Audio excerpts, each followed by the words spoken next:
So harmonics on the harp are such a cool color if used effectively. So today we're going to talk about how to do that. Hi, I'm Danielle. I'm a new music harpist, and I'm here to help you learn how to write for the harp with creativity and confidence. No more being scared of the harp. So today we're going to talk about harmonics on the harp, what they are, how to play them, how to write them, different ways that you can use them in your music. And we'll look at examples from the literature and all of that. First, what are harmonics? So on the harp, harmonics are kind of like touch harmonics on the guitar. So instead of playing the string normally, we're touching the middle of the string to produce a pitch that's an octave higher. Let's use one that actually works. So normal, harmonic. So with the two hands on the harp, with just the way that the harp is built, the amount of space that we have, we use two different techniques for right-hand harmonics versus left-hand harmonics. This also means there's a different range on the harp that works for harmonics, so we'll talk about that as well.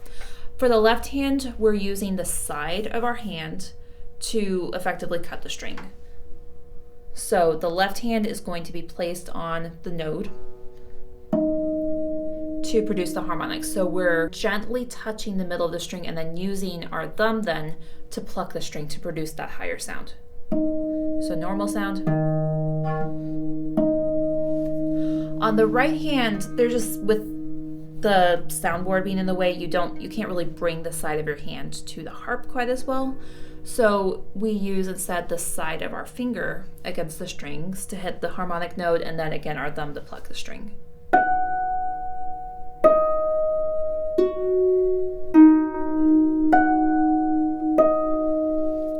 Now you can use this right hand technique on the left hand as well, but on the thicker strings, using the finger just doesn't quite provide enough cushion. So it doesn't sound quite as good as using the side of the hand. That's also why using the right hand on the lower strings just doesn't sound quite as good as the left hand. So as far as ranges for harmonics, like where can you do harmonics? Can you do it all over the harp, only a certain section? There's a little bit of variability, but generally the mid-range of the harp works best for harmonics. For the left hand, you can do harmonics as low as this low C, but on the wire strings, the harmonic is going to sound very different than on the regular gut strings. So generally the starting point for traditional harmonics will be on this low A.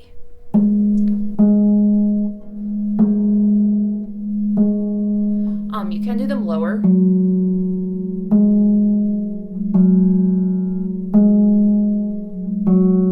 But you notice how this sounds more metallic, and that's just because of the different material. So yes, you can do it if you have alternating harmonics between gut strings and wire strings. Just be aware they're going to sound different. They're going to be different colors. If you want that, that's fine. If you're expecting them to sound the same, maybe do something else. There is actually a section we'll talk about later that does do this. I'm not sure if it was intentional. So that's the low range for left-hand harmonics. For the left hand, middle C is kind of the comfortable high end. You can go higher than that.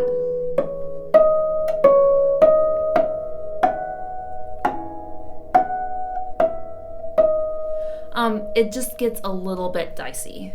I wouldn't go higher than the A above middle C. So you see I'm having to actually lean back from the harp to be able to play the harmonics. Now for the right hand, generally the comfortable low point is middle C. You can go lower than that, but you do run into just the sound not being quite as good just because there's not enough flesh on the finger to produce the sound. Sometimes for lower strings, you can use your third finger against the string.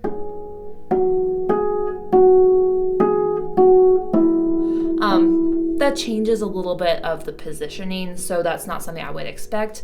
Yes, you can go below middle C, but be aware they'll sound a little bit better above middle C.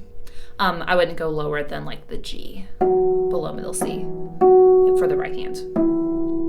Going up, usually your treble G is kind of the high point. You can go higher than that. A lot of that will though depend on the specific harp. Some harps have clearer harmonics than others, so they get a lot less reliable the higher you go.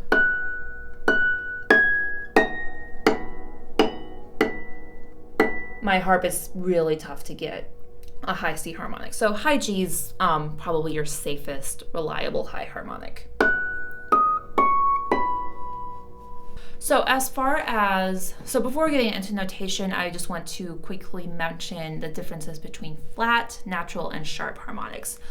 So you know that with the pedal setup, the discs are going to open up the string in flat position. So that means that the string is effectively longer. That means that your harmonic position is going to be higher.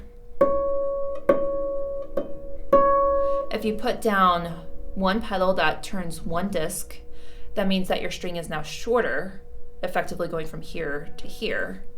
So your harmonic position is a little lower. If you put down the pedal to sharp, string's even shorter, that means that the harmonic's higher. So that means that you have a slightly different harmonic placement depending on whether you're playing in flat, natural, or sharp. Professionals can navigate this pretty well if you have a section of harmonics that's going between flat on one string, natural on another string, sharp on another string. It is going to be less reliable though, just because you have to adjust your position. And something to be aware of when writing for intermediate harpists or beginning harpists that are just now starting to learn harmonics, it would be good to stick with one position for the harmonics. So either all flats or all naturals. Unlike that, so just be aware the placement's going to be a little bit different, and they may be less reliable if you're shifting between different notes. So as far as notating harmonics, they're written the same way harmonics are written for other instruments. You just use the little circle above the note to indicate the harmonic. This is for just straight octave harmonics. We'll talk about other kinds of harmonics later on in the video. There is a little bit of discrepancy in the literature of whether to notate harmonics at plate position or sounding position. So if you're writing a harmonic on a C natural, should you write it, C natural, middle C. Should you write it on middle C because it's played on middle C? Or should you write it an octave higher because that's how it's sounding? The consensus among modern harpists or contemporary harpists, people living today, is that it makes a lot more sense for harmonics to be written at plate position rather than sounding, just because you're able to see the note that you're playing in relationship to the notes around it. So writing it at, in our example, writing it at C with the harmonic sign, indicating the position that you're playing the harmonic rather than the sounding pitch of the harmonic. However, some harpists do prefer the sounding pitch.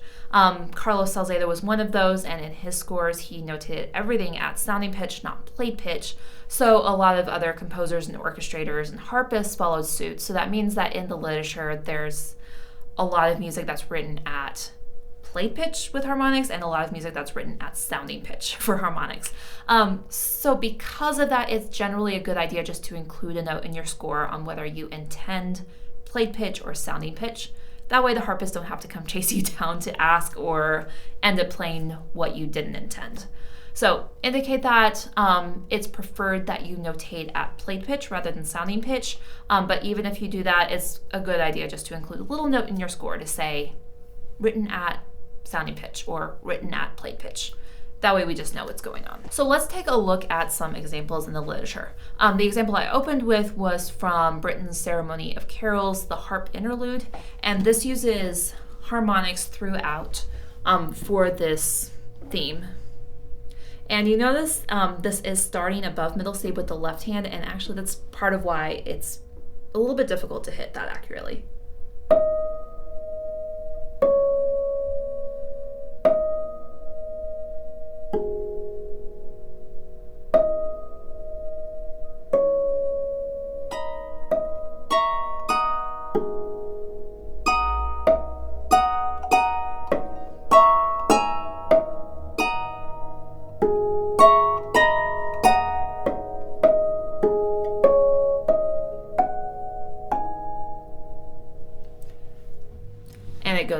throughout that piece, but that's a lovely example of just single line harmonics. You're using that for color because that sounds very different than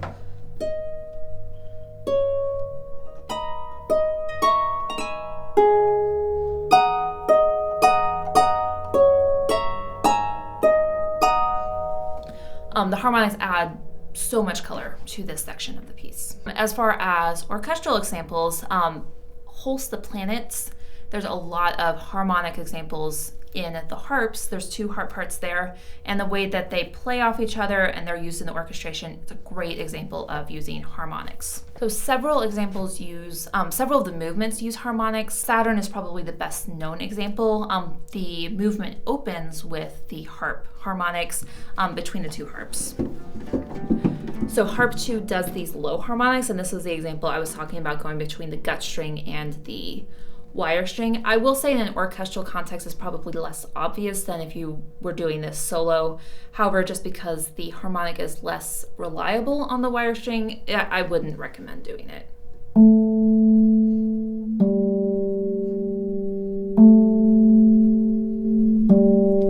On like that, and then harp 1 is doing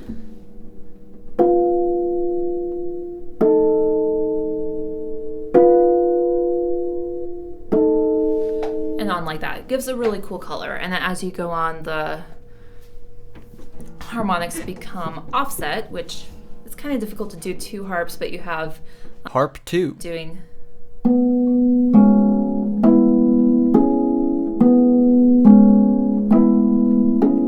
on the offbeats, and then harp 1 is doing this on the downbeats.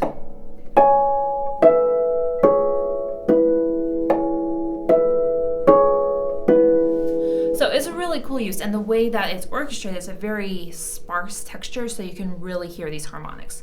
In other words, the harpists need to play it right because everyone will hear if it's messed up. But great example of using harmonics in an orchestral context. Now, everything that we've talked about so far has been single harmonics, so meaning 1 harmonic at a time, or 2 hands playing harmonics simultaneously. With the left hand only, you can actually do double harmonics, meaning 2 at a time. Generally, these are done in thirds. I wouldn't recommend doing much larger than that, although we will look at an example. The way that this works with the left hand is you can use the side of your hand against the strings to touch the harmonic notes on 2 strings, and then use your thumb and your second finger to play 2 notes at the same time. You can do this as a 4th. You could do it as a 5th, although it does get less reliable that way.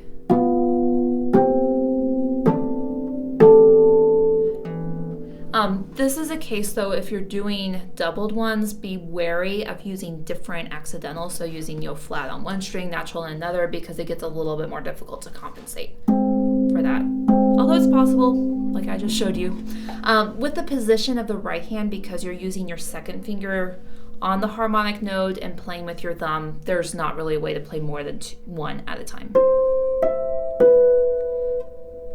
Like, even if I did this, there's just not a way. So if you have doubled harmonics, left hand only. So an example of this in the literature is from Salzedo's Chanson dans la Nuit. I cannot speak French, my apologies. You'll notice, though, in the score that the harmonics are written at sounding pitch, not played pitch, so I am actually playing them an octave lower than written.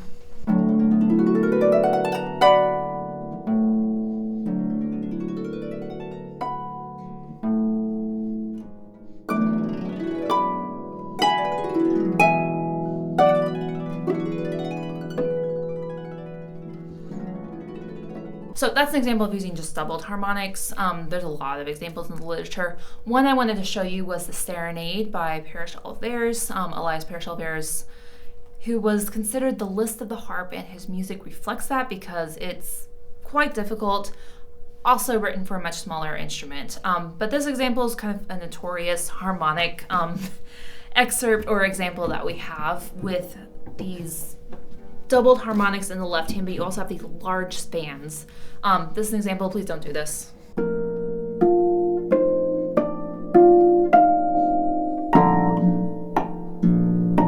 So right here you have that large interval. You can do, in the left hand, you can do a harmonic on one note, regular note at the same time, but in this case you have a 10th. You can't place the harmonic, so that has to be ruled. So that first note,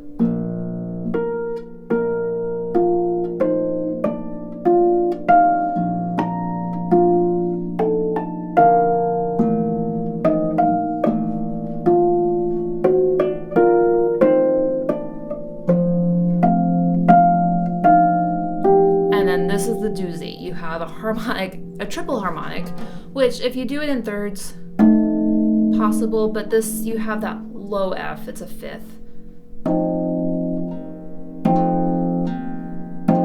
With enough practice, you can do it, but it's so far not accurate.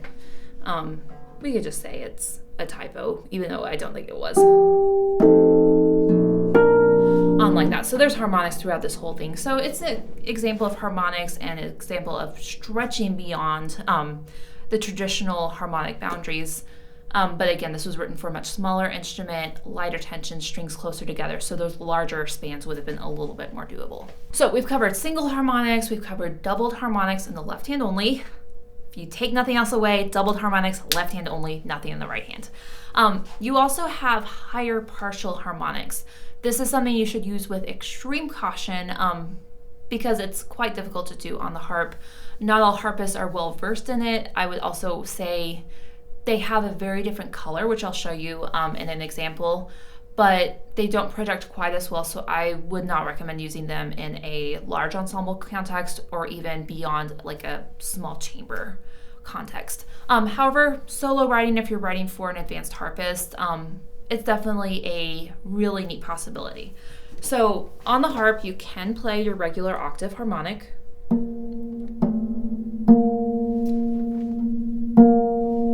You can play higher on the string to produce an octave plus a 5th.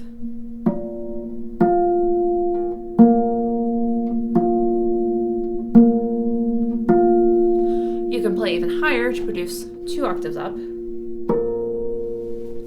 You can play even higher to produce 2 octaves plus a 3rd. Maybe.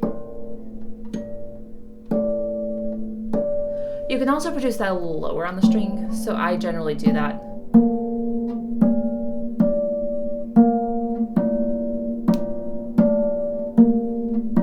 It's right below the 5th position.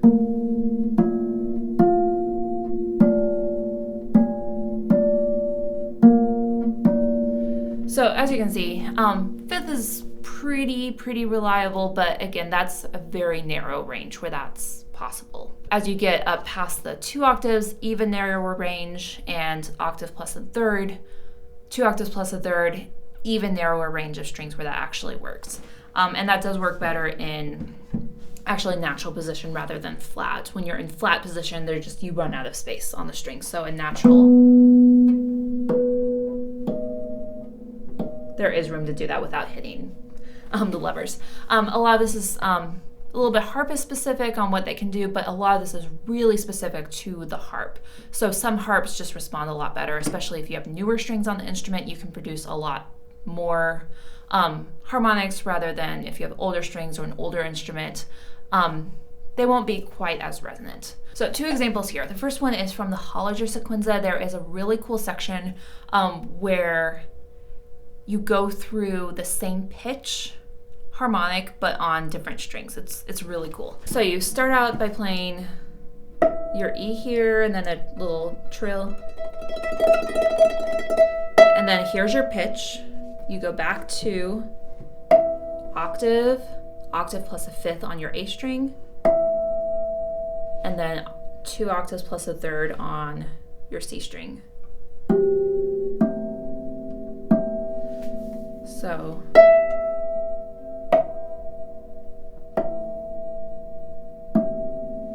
you can see or hear that change of color, and just because of the different strings, you're kind of producing different harmonic overtones, even though you're playing the exact same note. Sounds really cool. Let's hear that in context.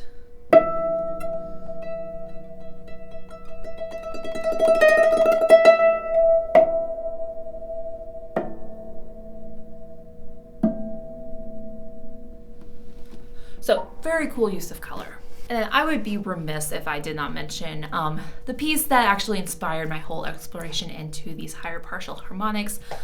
Kincaid Rabb wrote Wasatch Crest, and this piece actually just explores going up the harmonic partials on a single string.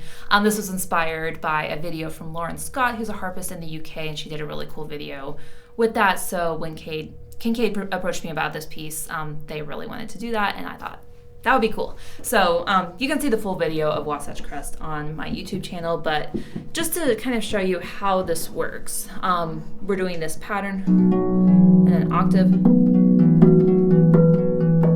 Let me see if I can do that one more time.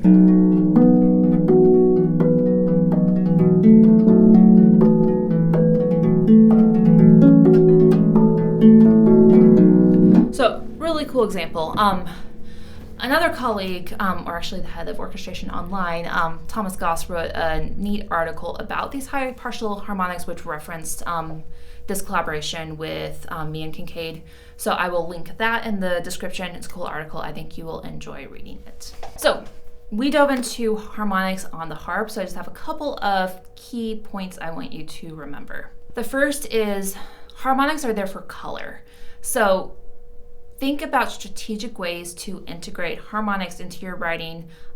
They're a way to change the color. You can do that in both solo, chamber, and large ensemble contexts. Just be aware it's not going to project quite in the same way as a regular note. It's not quite as loud, but it's a really neat color that you can use. So harmonics are there for color. Second, harmonics are individually placed. This is something we just briefly brushed over, but you have to place them separately from, different patterns. So you have to just have a little bit of breathing time before harmonics and after harmonics. Doesn't need a ton of time, but enough time to place them. So they're individually placed. Third takeaway is notate harmonics at played pitch. So notate them where you're playing them, not where they're sounding. They're going to be sounding an octave higher than they're written. But because of this discrepancy in the scores, I would highly recommend adding just a note to clarify a performance note where the harmonics are notated. Fourth point is that you can do doubled harmonics, but only in the left hand. You can do thirds, you can do fourths. I would advise against doing anything larger than a fifth, even though you will see that in that score that we looked at from Parish-Alvars. And then the last point is that higher partial harmonics, so you can go above an octave to do the fifth, 2 octaves, octave plus a third, but use that with caution.